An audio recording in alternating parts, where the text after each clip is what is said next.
Tasty trendy ट्रीटमध्ये मी अमृता आपल्या सर्वांचं स्वागत करते। आज आपण सुका जवळा कसा बनवतात हे पाहूया।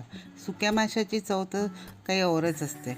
यासाठी लागेल सुका जवळा, 3 मोठे कांदे, 1 चमचा लाल तिखट, अर्धा चमचा गरम मसाला, अर्धा चमचा धना पावडर, 7 ते 8 लसूण पाकळ्या, 2 हिरव्या मिरच्या, 5 ते 6 कोकम, बारीक चिरलेली कोथिंबीर, चवीनुसार मीठ। जवळा प्रथम स्वच्छ करून मग तो तव्यावर घेऊन थोडा कुरकुरीत होईपर्यंत भाजून घ्यावा। जवळा भाजताना खमंग असा वास येतो। नंतर जवळा पाण्यात टाकून व्यवस्थित कालवून धुवून घ्यावा। त्यातील धूळ किंवा मातीचे कण खाली राहतील व जवळा वर राहील। जवळ्यातील पाणी पिळून काढावे। पॅनमध्ये 4 चमचे तेल गरम करा। त्यात बारीक कापलेले लसूण परतून घ्या। लसूण व्यवस्थित परतून झाल्यावर त्यात हिरवी मिरची टाकावी।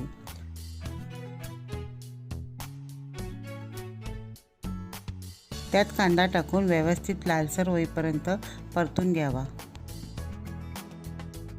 कांदा व्यवस्थित परतून भाजून घ्यावा, जेणेकरून कांद्यातील पाणी निघून जाईल।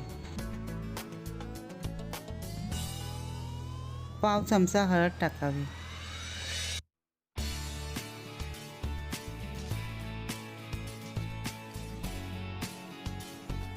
कांद्यामध्ये लाल तिखट, गरम मसाला व धना पावडर टाकून व्यवस्थित परतून घ्यावे। लाल तिखटचं प्रमाण तुम्ही कमी जास्त करू शकता। इथे तुम्ही मालवणी मसाला पण वापरू शकता। मसाला कांद्यात एकदम एकजीव झाला पाहिजे। कांदा हळूहळू तेल सोडायला लागेल। चवीनुसार मीठ घालावे। मीठ जरा बेतानं घाला, कारण त्या सुक्या मच्छीमध्ये मीठ थोड्या प्रमाणात असतं। कांद्यामध्ये जवळा टाकून व्यवस्थित मिक्स करून घेऊ।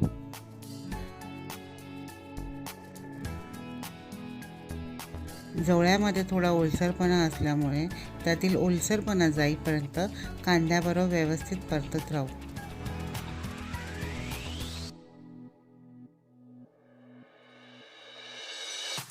पॅनवर 2 मिनिटं झाकण ठेवू, त्यामुळे मसाले जवळ्यामध्ये उतरतील।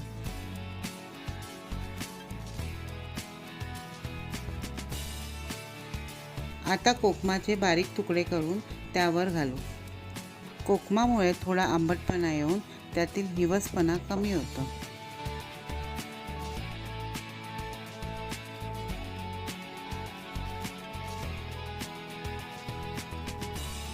त्यावर बारीक चिरलेली कोथिंबीर घालावी। पावसाळ्यात मासे काही मिळत नाही, त्यावेळी सर्वजणांचा भर सुक्या माशावरच असतो। अशा पद्धतीने जवळा बनवून बघा, चपाती किंवा भाकरी जास्तच खाल्ली जाईल। आपला मस्त खमंग जवला तयार आहे। माझा व्हिडिओ आवडला असेल तर कृपया लाईक आणि शेअर करा व माझ्या चॅनलला सबस्क्राईब करा। धन्यवाद।